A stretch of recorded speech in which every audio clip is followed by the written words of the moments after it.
আসসালামু আলাইকুম dear student, কেমন আছো সবাই?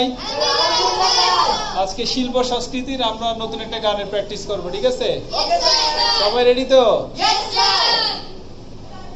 Ready, 1 2 3 let's go. পূর্ব দিগন্তে সূর্য উঠেছে, রক্ত লাল